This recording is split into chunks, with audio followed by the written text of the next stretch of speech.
Hello, my name is Ramsha Rihan Sheikh and my student ID is 8064301. Here is my video essay about what leadership means to me. Previously, I used to believe that a leader was someone who would just charge fearlessly into the workday, who would have an agenda ready for the day and then properly allocate tasks to the team. After witnessing my mother's leadership skills, my idea of a leader has changed a lot. Since I have not had any managerial experience yet, I am going to be using my mother as an example for this essay. For additional context, my mother was a homemaker and then she put herself through school. She went to NIFT where she was a valedictorian. Then she was a fashion intern at a big fashion designer's office. Then she became a merchandiser, then a CEO, and finally that led her to having her own garment export company where she is a partner. Leadership, according to me, is the act of taking radical accountability where the leader does have predetermined goals and helps his or her team to reach those goals, but along with that, they also have multiple solutions to unforeseen problems, unforeseen circumstances, and also makes sure to authentically lead a team to their best selves and helps the team to unlock their full potential. The goal of many organizations today is to earn profits and revenue, yes, but a true leader, an authentic transformational leader, just doesn't lead the company to make more and more profits every year, but also helps his or her team members to truly become themselves, to tap into their talents and skills and to be able to authentically be themselves as well. For me, the most important aspects of responsible leadership are the following. Number one, a strong trust triangle. Number two, using time as a scarce resource and thus working towards a better comparative advantage. And number three, building a strong sense of communication and trust. Let me explain. In the Harvard Business Review article, Begin with Trust, the authors talk about a very compelling graph which is known as a trust triangle. According to this leadership graph, trust has three aspects: logic, empathy, and authenticity. Take one of these pegs away and then you have a wobble. And if you wobble, your team members do not trust you fully. They do not feel compelled enough to be led by you. A leader must effectively manage his or her wobbles so that they can lead their team properly. My mother has such extensive knowledge in her 18 years of work experience that she can perform any task no matter what it is, no matter how big, how small. Secondly, my mother leads a team of over 100 people every single day and she has gotten so good to managing the team that she can even do it by working from home. And thirdly, my mother is always authentic with her team. She will let them know where lies their strengths and their talent and their skills, but she will also tell them where they need to improve. A couple of years ago, my mother was working at a different garment export company and the garment division just abruptly closed down. Everyone was quite scared and anxious because they believed they lost their livelihood. But my mother had another plan. Even though she was feeling dejected, she approached her now partner, her investor, to not only invest in herself as a team leader, but also in her current team.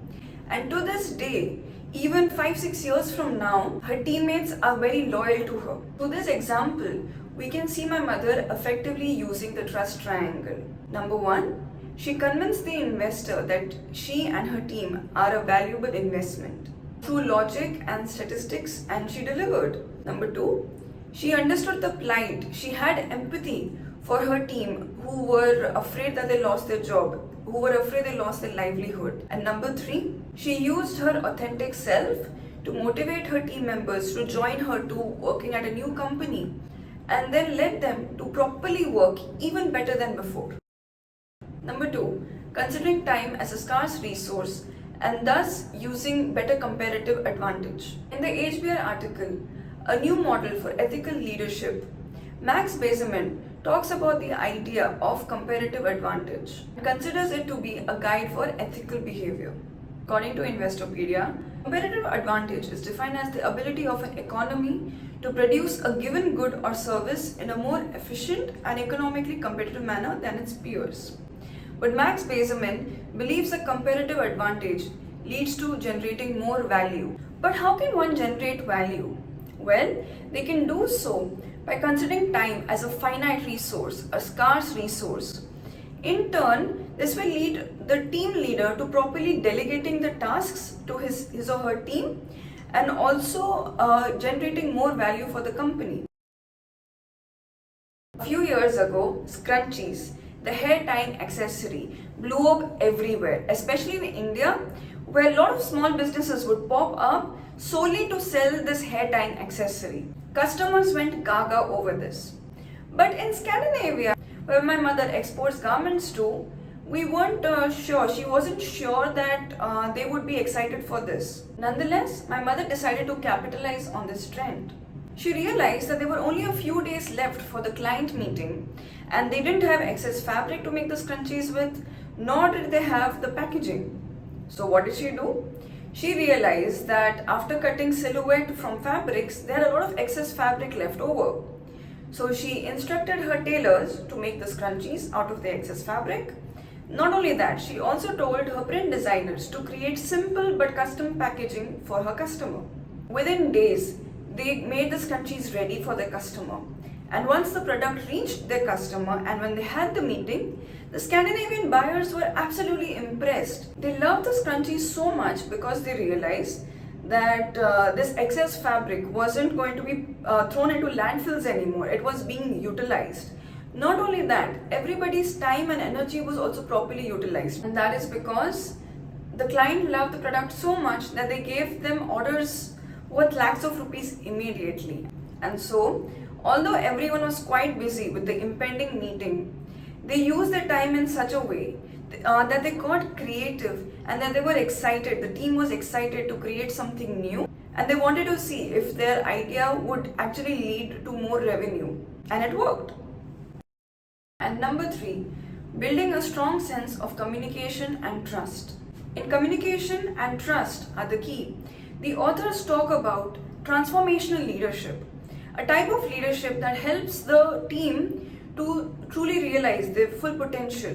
There are 4 paths to transformational leadership. They are idealized influence, inspirational motivation, intellectual stimulation, and individualized consideration. When COVID hit in 2020, everybody was forced to stay at home. Factories were shut, exports were impossible, and many people lost their livelihoods. In my mother's garment export factory, the morale was at an all-time low. People were extremely anxious that they lost their livelihood. They did not know what was going to come next. And so my mother decided to take a very radical decision. She decided that every single month she would pay her employees their full salary, even though she didn't have a penny to herself. This led her to still retain her team members to this very day, 3 years after COVID ended. My mother exhibited all 4 of the aspects of transformational leadership. Number 1, intellectual stimulation. Every week, the team would come onto Zoom meeting. They would discuss their creative ideas if and when the factory would start working again. Number 2, individualized consideration. My mother would have one-on-one meetings with her team members every week to truly understand what they were going through. So she could motivate them in that way and also lend them an empathetical ear. Number 3, idealized influence. Mother would mask her own anxiety and truly listen to what her teammates had to say, and she would also help them to self-reflect. Number 4, inspirational motivation. My mother created a new vision and a new mission for the company. Then once they could go back to work, she properly communicated all of the changes to her teammates and then they got to work. To the point where all the money they had lost in 2020, they regained it by the end of 2021. That time in 2020, when my mother spent with her team, led to them being loyal to her to this day. And that's what a transformational leader truly does. And on this final note, I would like to end my video essay. Thank you for giving me the opportunity to articulate my thoughts.